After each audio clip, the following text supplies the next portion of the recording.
Right, hello and welcome to Theme Park Euphoria. Now today was supposed to be the start of some weekly uploads from Alton Towers, but I'm pushing that back to next week in favour of this video because of some new information that came into light, and there is a bit of stuff I do want to end up saying it while it's quite recent. And also I apologise if I do sound a bit ill because I've come under something recently in the past couple of days.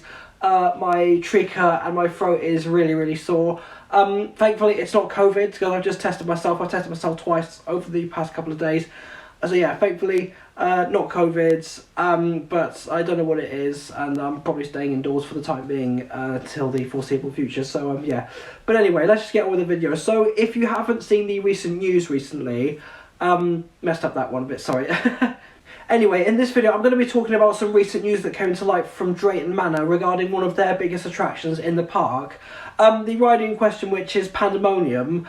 Now that opened at the park in 2004. It is a Pandemonium, which is actually the product name made by the Fabry Group. It's a bigger version of the manufacturer's Kamikaze, which used to be found on the travelling circuit quite a lot in the UK. And then a lot of them got sold off. They can be found in certain parts of Europe somewhere, but probably not as much as I've seen a lot of, because I haven't really seen a lot of them about on the travelling circuit in Europe or anywhere in the world, particularly in America or Australia. I've just not seen anything about the Fabry Kamikazes or similar, because there was also another type of ride similar to the Fabry Kamikaze, which was the ARM Skymaster. Now there's only one of them going in the UK, and that is owned by Charles Hammond.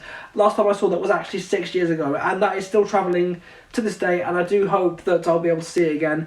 And Charles Hammond, if you are watching this, please, for the love of God, do not sell that ride, because it's the only one going in the UK and we still need one. And it does still prove to be quite popular wherever it pops up. But anyway, let's just get back on topic. So Drayton Manor recently made an announcement confirming the permanent closure of Pandemonium. In a statement on the Drayton Manor Facebook page, it says the following. Since operating in 2004, the gravity-defying Pandemonium has been one of the most thrilling attractions, with its infamous swinging gondolas sending passengers soaring at a full 360-degree turn. But sadly, all good things must come to an end. Join us during our Brit-tastic fireworks extravaganza as we say goodbye to this classic attraction. While it's the end of an era for Pandemonium, we have big plans in the pipeline to expand our offering and make the park as exciting as possible for our guests, and we cannot wait to reveal the new developments. So yeah, I'm looking forward to seeing what comes after that. Now, regarding the ride itself, I did actually ride it when I once went to Drayton Manor back in March 2016. So here's a little bit of footage I got off of the ride. Now I did manage to get a bit of onboard footage, but it was with a discreet camera, and I want to point out that I did do it safely and securely and would never have done this if it were to post a public health, and therefore I will not be disclosing what I used to film the on-road POV. But I just want to show a little bit of footage showing how I felt riding this particular attraction. Oh.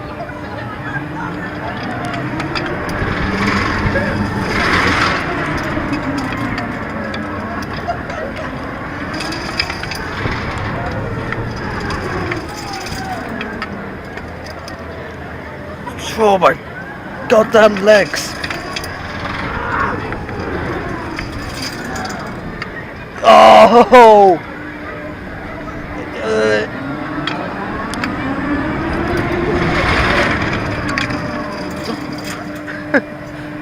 So yeah, you can probably tell from that I didn't really enjoy it that much. So am I going to be disappointed that Pandemonium is leaving Drayton Manor?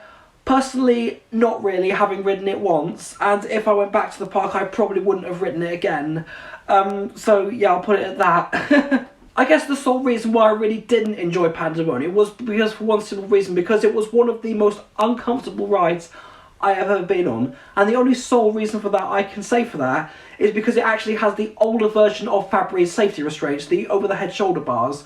Now here's a photo showing what Pandemonium safety bars do look like. This is the older version, which can also be found on the likes of Blackfly at West Midlands Safari Park, and also the Fabry Evolution, and also Jolly Roger. It's either Jolly Roger or Jolly Rocker at Pleasurewood Hills, which is a Fabry Mega Drop that does have the older version of the cars. Still seats 12 riders. But yeah, I've been on quite a few with those type of safety bars, and it really just dampens out the riding experience. So that's the older version. Now this is the newer version of the Fabry safety bar, the over-the-head shoulder restraints. Now, commonly I have found these on the booster type rides, but Technical Park Sartori as well do actually use very similar designs to this. So I've ridden quite a few different types of rides, and also there are quite a couple of others. So here's one, for example, on Destination at Ford Park, also made by the Fabric Group, and here's a much thicker design on the likes of the Booster and the Booster Max. Sorry about that. So that safety bar can also be found on a lot of taller, higher fabric products. So yeah, now I do have a feeling that if Drayton Manor did upgrade the ride, if they did kind of go in that direction, that they went for the newer design of the safety bars and maybe go for a new set of seats entirely, that would have really massively improved the ride experience. But given the newer generation of flat rides that are coming out onto the market, I can understand perfectly as to why they are getting rid of Pandemonium, and they probably want to move on forward from it.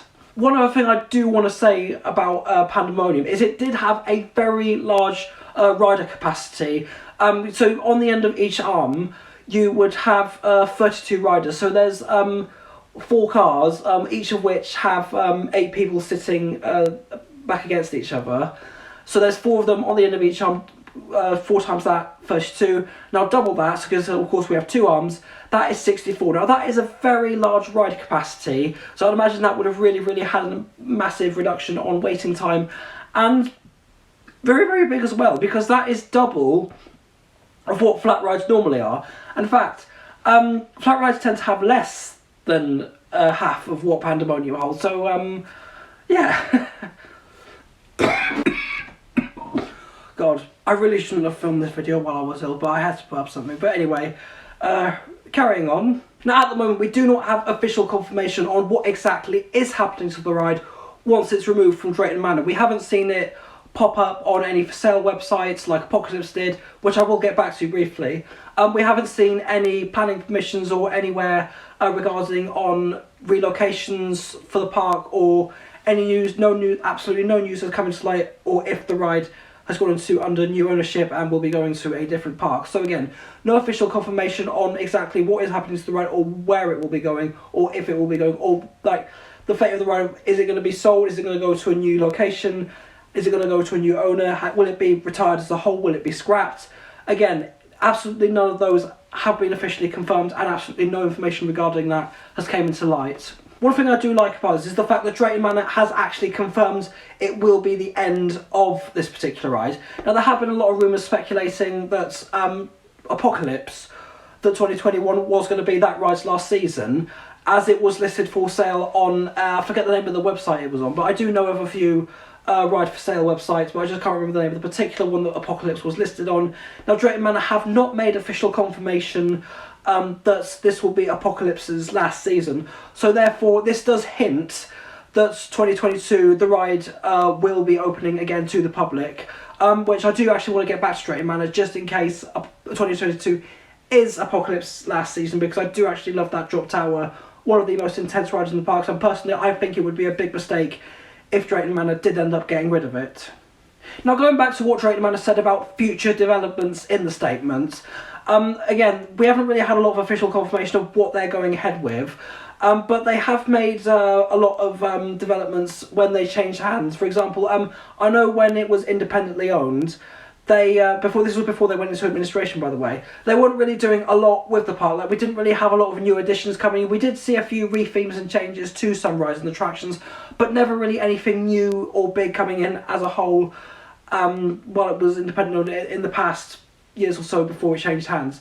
And then now that it's been bought by the Looping Group, we are seeing a lot of new additions coming in. The big one in particular being the Wave Swinger, new for 2020, an entirely new build direct from zero in Germany. So really good that they are making a lot of development, and I really do feel that now that the Looping Group own Drayton Manor, it is in very good hands, because personally, if I'm being honest, I do feel if Merlin bought it, I think things would have gone downhill from there. But with the future developments that they are teasing a lot of the people, like theme park enthusiasts and the general public, I am really looking forward to seeing what comes to light moving forwards. Now the one final thing I do want to go into, now that the park is moving forward from Pandemonium, There has been some footage coming to the light showing markings around a particular area of the park, which have been said to not be that far off from the Buffalo roller coaster. Haven't exactly indicated the coordinations of where in the park that is, and there have been a lot of rumours speculating that ever since. Now, I'm not one to speculate, and I'm not one for starting rumours, but I do want to point out some rumours that have been circulating since the footage has gone out. There was one rumour which I've heard which they are going to be getting a new themed area which will see 3 flat rides and a family thrill roller coaster made by Gerstlauer. And there was also something else that I've only ever seen once and I've never seen it anywhere else, that the park have bought a Bolliger and Mobillard inverted coaster, which is a copy of Batman at one of the Six Flags parks from, I forgot the country, Q8, am I pronouncing it right?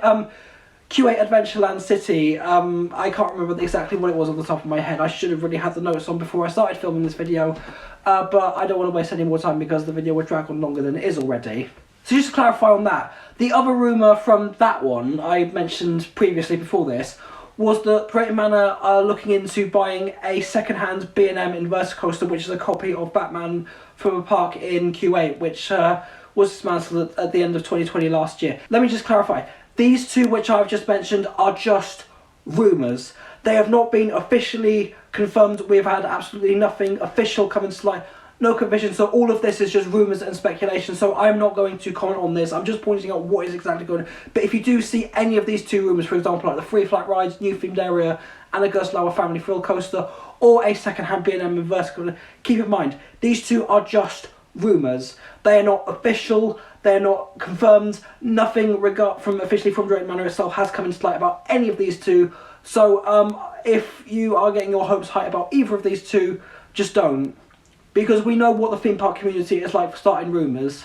But regardless of whether or not that is true, I do believe that things will definitely be looking up now that it's in the hands of the Looping Group. So I really look forward to seeing what the Looping Group do with Drayton Manor, and I really look forward to seeing what new additions they do put in the park moving forwards. And I'm really looking forward to seeing what they will move on, particularly from Pandemonium in the near future. And I probably won't comment on what I would like to see personally in the area, because I feel like there's a few bits I need to look into about exactly what they could put in the area, like for the spacing, the footpath, and the blueprints of some of the particular rides. But I do feel that, I know I've said this quite a few times regarding Alton Towers, but I do feel the way forward for theme parks to move in the flat rides area is to have something that the UK has never had before. Now, there are a ton of options on the market, but I'm gonna be here all day listing quite a lot of them. So I've said everything I just can on this topic. So I'm gonna leave this video right here. So thank you so much for watching. Next week will definitely be the start of weekly uploads from Alton Towers. However, the week after that might be a potential Barry Island vlog depending on the opening times, and we'll just have a look and see what happens there. So next week will definitely be an upload of Galactica, and then probably Barry Island, and then continue with the Alton Towers videos after that, and then I will have more further plans when I do announce them. So thank you so much for watching, and as always, see you later.